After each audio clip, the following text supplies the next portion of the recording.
बड़ी खबर इस वक्त जिला डोडा के इलाका मरमत से निकलकर आ रही है, जहां से यह बताया जा रहा है कि एक शख्स के रिहायशी मकान में अचानक आतिशबाजी का वाक़ा पेश आता है और 3 मंजिला इमारत जलकर राख के ढेर में तब्दील हो चुकी है।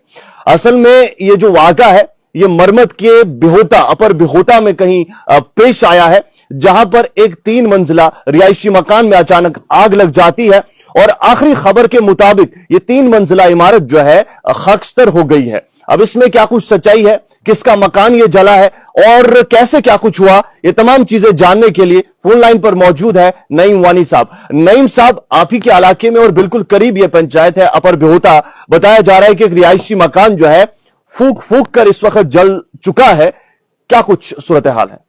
जी फरीद, सुबह सुबह आज होलनाक वारदात जिला डोडा की तहसील मरमत की अपर बिहोता में सामने आई है जी। एक रिहायशी मकान को आग लगी है और बताया जा रहा है ये जो मकान है ये Atima Begum wife of late Abdul Qayyum का मकान है। जी फरीद। नईम साहब, क्या ये 3 मंजिला इमारत और 3 के 3 छत इसके जो है रहने के काबिल नहीं रहे, यानी कि राख के ढेर में तब्दील हो चुके हैं? और जैसा कि आपने कहा कि ये किसी खातून का मकान है, तो क्या ये कोई गरीब खातून है, क्या कुछ है, जरा बताएंगे?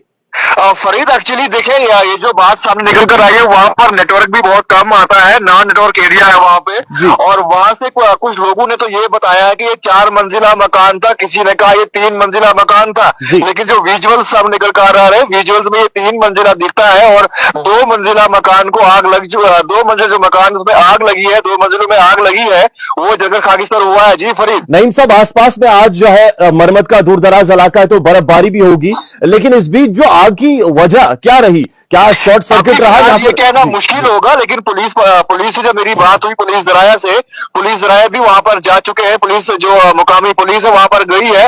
फिलहाल ये कहना मुश्किल होगा आग लगने की वजह क्या है, लेकिन सबसे बड़ी खबर निकलकर यही सामने आई है कि Atima Begum wife of late Abdul Qayyum के घर में आग लगी है और वो जो 2 मंजिलें हैं जलकर खाकिस्तान हुई। जी फरीद। नईम साहब, क्या अभी तक आग पे काबू पा लिया गया है या फिर वो आग जो है उसी तरीके से जल रही थी? ये बड़ी बदकिस्मती की बात है, इस वक्त बर्फ भी है, ये कहना तो मुश्किल होगा, लेकिन अभी बर्फ पड़ी है।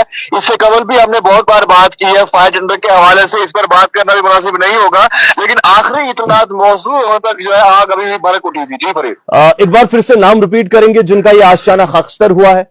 Atima Begum wife of late Abdul Qayyum आरो अपर बिहोता। नाज़रीन मोहतरम, तो आपने सुना 3 मंजिला ये रिहायशी मकान था जिसकी 2 मंजिलें बिल्कुल राख के ढेर में तब्दील हुई है। आखिरी इतलात जो नईम साहब तक भी पहुंची, हालांकि दूर दराज इलाका है, वहां पर सिग्नल भी नहीं है, नेटवर्क की कमी है और साथ ही साथ एम्बुलेंस भी नहीं उस इलाके में और ना ही फायर टेंडर है। दोनों चीजों की कमी है, क्योंकि ये 2 चीजें हैं, जब भी कोई वाक़ा पेश आता है तब इन दोनों चीजों की दरकार पड़ती है।